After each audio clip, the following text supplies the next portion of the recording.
시청자 여러분 안녕하십니까? 건강하고 행복한 주말을 보내시기 바랍니다. 이준석의 돌풍이 거침이 없습니다. 이름을 마음대로 써내라라고 하는 여론조사에서 대선 주자 4위를 기록을 했습니다. 이낙연에 이어서. 물론 40세 미만은 대통령 선거에 출마할 수 없다. 40세 이상이어야만 된다라는 헌법 규정을 잘 몰랐기 때문에 적어낸 유권자들도 많았겠죠. 어쨌거나 얼마나 이 젊은 인물, 새로운 인물에 대한 갈망이 폭발적인가를 알 수 있습니다. 이준석 후보가 만약에 당대표가 되면 적지 않은 분야에서 영향이 크게 발생할 것입니다. 오늘 아침 조선일보 인터뷰에서 두 가지 주목할 만한 얘기를 했습니다. 다음 대통령 선거는 이념 대결이나 지역 대결이 아니라 세대 문제가 가장 중요한 이슈로 등장할 것이다. 자, 이것은 어느 정도 저도 동의하는 부분입니다. 제가 여러 차례 동영상에서 말씀드린 것처럼 정권 교체를 희망하는 유권자들은 이번 당대표 경선이나 내년 대통령 선거에서 원칙 투표, 가치 투표, 명분 투표 이런 것보다는 실질적으로 어떤 투표가 득표에 도움이 되느냐라고 하는 전략 투표, 특히 2030과 중도층을 끌어들일 수 있는 투표를 할 것이다.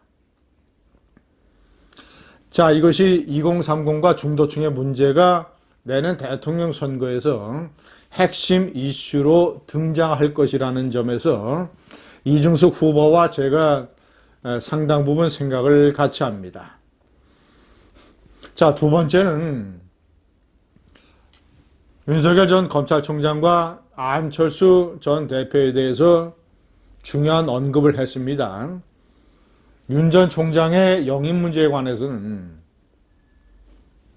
실력으로 경쟁을 돌파해야 된다. 그러니까 윤석열 전 총장의 영입을 위해서 경선 일정을 연기하거나 국민의힘 일부에서 나오는 것처럼 그런 주장처럼 경선 일정을 연기하거나 이런 일은 아마도 없을 것이다. 이런 점을 시사한 것입니다. 들어와서 실력으로 경쟁을 돌파해야 된다.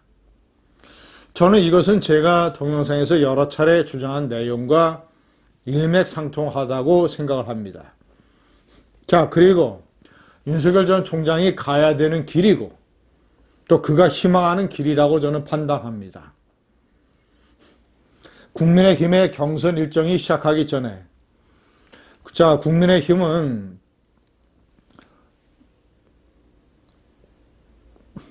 대통령 선거 120일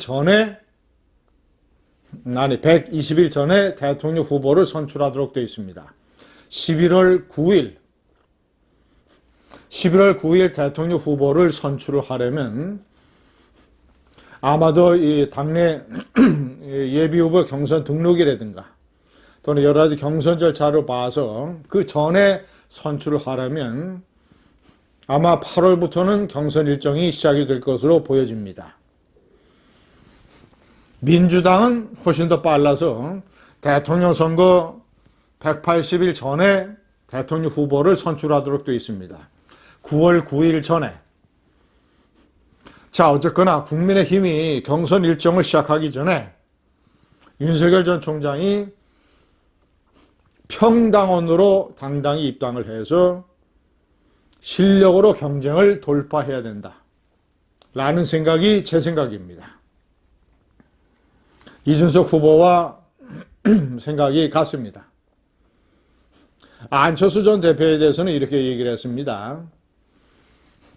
국민의힘과의 합당을 위해서 급조된 국민의당, 안철수당이죠. 국민의당의 급조된 당협위원장들 이런 당협위원장들의 지분을 그대로 인정을 해줄 수는 없다. 이 생각도 제 생각과 같습니다.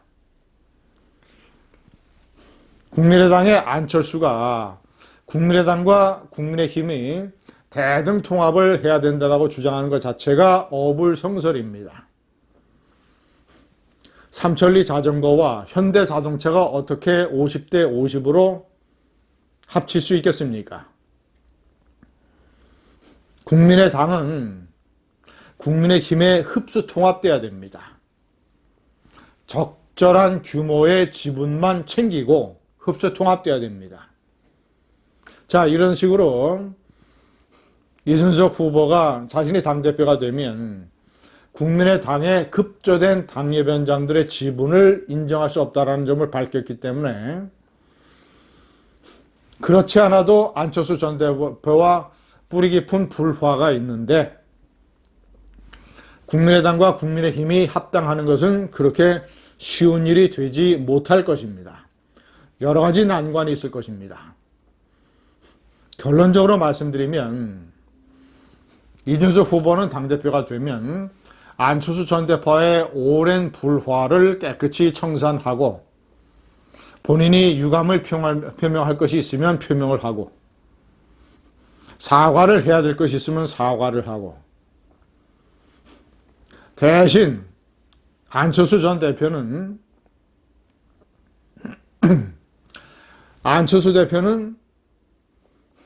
대등통합을 해야 된다라는 이런 생각을 버리고 적절하게 합리적인 규모로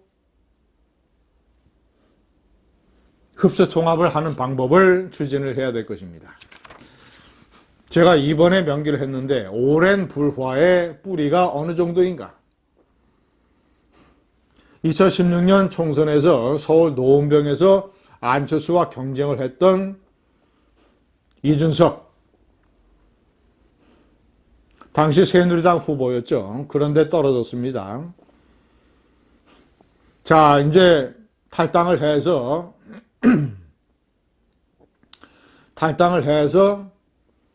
유승민당과 안철수당이 합치고 2018년 보궐선거에서 공천을 받기를 원했지만 안철수가 반대를 했습니다.